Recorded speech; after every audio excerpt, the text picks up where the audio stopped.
Hi friends, welcome to news pocket. యూపీలోని లక్నోలో తాజాగా అధికారులు లౌడ్ స్పీకర్లను తొలగించే కార్యక్రమాన్ని చేపట్టారు. నగర వ్యాప్తంగా పెద్ద ఎత్తున లౌడ్ స్పీకర్లు ఎక్కడైతే అక్రమంగా పెడుతూ ఉన్నారో వాటన్నిటిని తీసివేయించడం, అంతేకాకుండా ఏవైతే లీగల్గా ఉన్నాయో వాటికి ఉన్న లౌడ్ స్పీకర్ వాల్యూమ్ను తగ్గించడం ఇలాంటివి చేస్తూ ఉన్నారు. తాజాగా చాలా వరకు కొన్ని వందల లౌడ్ స్పీకర్లను తొలగించినట్లు సమాచారం అందుతోంది. అయితే నిజానికి మన దేశంలో లౌడ్ స్పీకర్ల ఇష్యూ అనేది చాలా ఎక్కువగా ఉంది. అన్ని రాష్ట్రాల్లోనూ పెద్ద ఎత్తున సౌండ్ స్పీకర్లను పెట్టడం, తద్వారా చుట్టుపక్కల ఉన్న ప్రజలకు డిస్టర్బెన్స్గా మారడం అనేది చాలా ఎక్కువగా ఉంది. వీటిని ఎవరు ప్రశ్నించినా కూడా ఆయా రాష్ట్ర ప్రభుత్వాలు సరిగ్గా చర్యలు తీసుకోవడం లేదు. వాటిపై చర్యలు తీసుకుంటే లోకల్గా మతపరమైన ఇష్యూస్ రైజ్ అవుతాయి కాబట్టి వాటిని చూసి చూడకుండా ఉంటూ ఉన్నారు. తద్వారా చుట్టుపక్కల ఇళ్ళ వారికి అదొక తలనొప్పిగా మారిపోతుంది. కానీ యూపీ సీఎం యోగి ఆదిత్యనాథ్ మాత్రం అందరికంటే డిఫరెంట్. ఆయన ఒక్కసారి అనుకున్నారంటే ఖచ్చితంగా చేసి చూపిస్తారు. అందులోనూ తన రాష్ట్రంలో లా అండ్ ఆర్డర్ విషయంలో ఎక్కడా కూడా వెనక్కి తగ్గే ప్రసక్తే లేదు అన్నట్లుగా యోగి ఆదిత్యనాథ్ అక్కడ వర్క్ చేస్తూ ఉన్నారు. అయితే ఇతర రాష్ట్రాలకు సాధ్యం కాని పనిని యోగి ఏ విధంగా చేయగలుగుతున్నారు అనే విషయాలను మనం ఈ వీడియోలో తెలుసుకుందాం. అంతకంటే ముందు ఈ ఛానల్ను రీసెంట్గానే స్టార్ట్ చేసాం. మాకు మీ సపోర్ట్ ఖచ్చితంగా కావాలి. ఈ ఛానల్ను వెంటనే సబ్స్క్రైబ్ చేసుకొని అని బెల్ ఐకాన్ను క్లిక్ చేయడం అస్సలు మర్చిపోద్దు. ఇక డీటెయిల్స్లోకి వెళ్తే, జనరల్గా ఇతర రాష్ట్రాల్లోని సీఎంలు ఇలాంటి లా అండ్ ఆర్డర్ ఇష్యూపై ఎక్కువగా దృష్టి సారించరు. ఎందుకంటే చాలా రాష్ట్రాల్లో కొన్ని సీఎంలు అండ్ విపక్షాలు అధికారంలో ఉన్న రాష్ట్రాల్లో ఎక్కువగా మైనారిటీ ఓటు బ్యాంకును ఆధారంగా చేసుకుని మాత్రమే వీరు పరిపాలన సాగిస్తూ ఉంటారు. కాబట్టి మైనారిటీలకు ఇబ్బంది కలిగే విషయంపై ఎక్కడా కూడా సరిగ్గా చర్యలు తీసుకోరు. అదే మెజారిటీలకు ఇబ్బంది కలిగే అంశంపై ఎక్కడా కూడా వెనకడుగు వేయకుండా ఇలాంటి చర్యలు తీసుకుంటూ ఉంటారు. కానీ యూపీ సీఎం మాత్రం మైనారిటీలైనా మెజారిటీలైనా ఇద్దరిని ఈక్వల్గానే చూస్తారు. అండ్ ఎక్కడ ఇబ్బంది ఉంటే అక్కడ ఖచ్చితంగా లా అండ్ ఆర్డర్ ఇంప్లిమెంట్ చేయడంలో ఆయన చాలా నీట్గా వర్క్ చేస్తూ ఉంటారు. ఎవరైనా ఇందుకు గనుక అడ్డు చెబితే ఖచ్చితంగా వాళ్ళ ఇళ్లపై బుల్డోజర్ వెళ్ళే వరకు ఆయన వెనకాడరు. అందువల్లనే ఆ రాష్ట్రంలో ఇంత పటిష్టంగా లా అండ్ ఆర్డర్ అనేది ఇంప్లిమెంట్ అవుతూ వస్తుంది.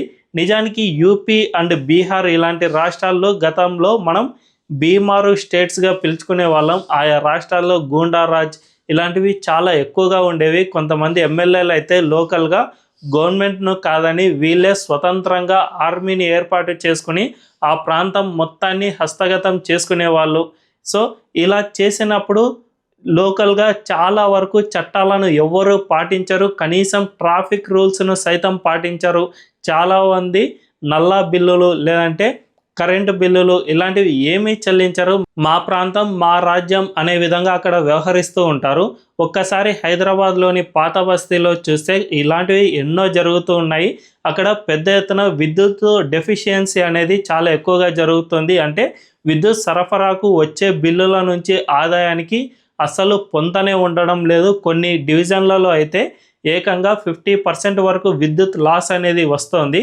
సో వీటన్నిటినీ హైదరాబాద్ పాత బస్తీ అంటే మనందరికీ తెలుసు, ఎంఐఎం పార్టీ ఆధిపత్యం, వారి అండ చూసుకునే అక్కడ ఈ విధంగా జరుగుతుంది అన్నది చాలామంది రాజకీయంగా ఆరోపణలు చేస్తూ ఉన్నారు. యూపీలో మాత్రం ఈ విధంగా చేయడానికి అస్సలు కుదరదు. లౌడ్ స్పీకర్లు మాత్రమే కాదు, రీసెంట్గా సంభాల్ మసీదు విషయంలో ఇష్యూ అయినప్పుడు కూడా ఈ విధంగానే యోగి గవర్నమెంట్ చర్యలు తీసుకుంది. సంభల్ మసీదు వివాదం మనందరికీ తెలుసు. అది దేవాలయం అని హిందూ సంఘాలు వాదిస్తూ ఉన్నాయి, లేదు మసీదు అని ముస్లిం సంఘాలు వాదిస్తూ ఉన్నాయి.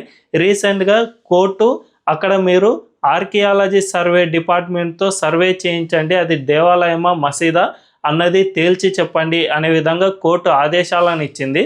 సో ఈ సర్వే చేయడానికని అధికారులు వెళ్ళిన సమయంలో అక్కడ పెద్ద ఎత్తున అల్లర్లు చెలరేగాయి. అధికారులని లక్ష్యంగా చేసుకుని వాళ్ళను చంపేయాలనే ఉద్దేశంతోనే లోకల్గా పిస్టళ్లతో కాల్చడం, రాళ్ళు రువ్వడం ఇలాంటివి చాలా ఎక్కువగానే చేశారు. ఇందులో పోలీసులు జరిపిన కాల్పుల్లో ఏకంగా 6 వరకు మరణించారు. నిజానికి గతంలో ఉన్న యూపీ గనక అయి ఉంటే ఈ అల్లర్లు రాష్ట్ర వ్యాప్తంగా పాకేవి, పక్క రాష్ట్రాలకు కూడా ఇవి అక్కడక్కడ చెదురుముదురు ఘటనలకు తావిస్తూ ఉండేవి. గతంలో అయోధ్య రామ మందిరం విషయంలో కూడా ఇలాగే జరిగేది. అయోధ్యలో అల్లర్లు చెలరేగితే మొత్తం దేశవ్యాప్తంగా అది అల్లర్లకు దారి తీసేది. కానీ ఇప్పుడు ఉన్నది యోగి గవర్నమెంట్ కాబట్టి సంబల్లో జరిగిన అల్లర్లు అక్కడికి మాత్రమే పరిమితమయ్యాయి.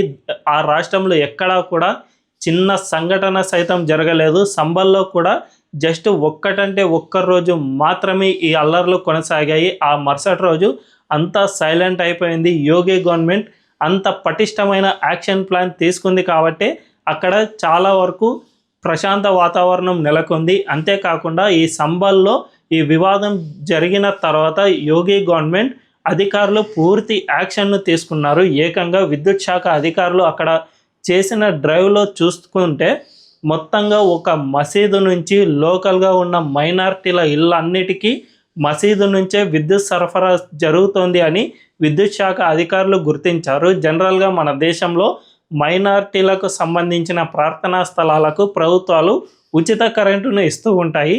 అందులో భాగంగానే ఈ మసీదుకు కూడా ఉచిత కరెంటు అనేది వస్తూ ఉంది. సో ఈ ఉచిత కరెంటును మసీదు మాత్రమే వాడుకోవాల్సిన అవసరం ఉంటుంది. కానీ ఈ మసీదుపై ట్రాన్స్ఫార్మర్ను ఏర్పాటు చేసి అక్కడి నుంచి లోకల్గా ఉన్న పీపుల్ అందరికీ కూడా విద్యుత్ను ఉచితంగా సరఫరా చేస్తూ ఉండటం వల్ల అక్కడ చాలా పెద్ద ఎత్తున విద్యుత్ లోటు అనేది ఏర్పాటు అయింది.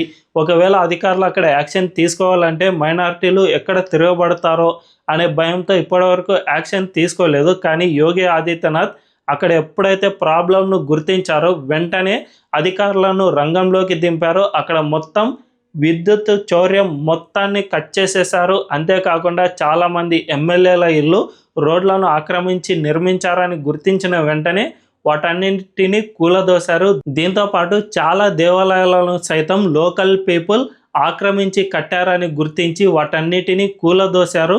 సంబల్ మొత్తం క్లీనప్ చేసేశారు. సో దీన్ని బట్టి చూసుకుంటే అధికారులకు కనుక ఒక్కసారి గవర్నమెంట్ పూర్తి అండతో స్వేచ్ఛను ఇస్తే ఎంత అద్భుతాలైన సృష్టిస్తారు అనడానికి సంబాలే ప్రధాన ఉదాహరణ. ఇక ఎన్కౌంటర్ల విషయానికి వస్తే దాని గురించి మనం పెద్దగా చెప్పనక్కర్లేదు. ఏకంగా 8,000 ఎన్కౌంటర్లతో గూండాల గుండెల్లో రైళ్లు పరిగెట్టించారు యోగి ఆదిత్యనాథ్.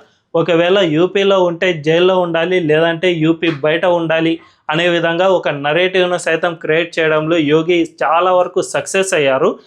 ఈ విధంగా తన రాష్ట్రంలో లా అండ్ ఆర్డర్ కంట్రోల్ చేయడంలో యోగి బాగా సక్సెస్ అవ్వడం వల్ల మాత్రమే ఇప్పుడు లక్నోలో ఈ విధంగా లౌడ్ స్పీకర్లను తొలగిస్తూ ఉన్నా కూడా ఎవ్వరూ అడ్డు చెప్పడం లేదు అని మనకు స్పష్టంగా అర్థమవుతుంది.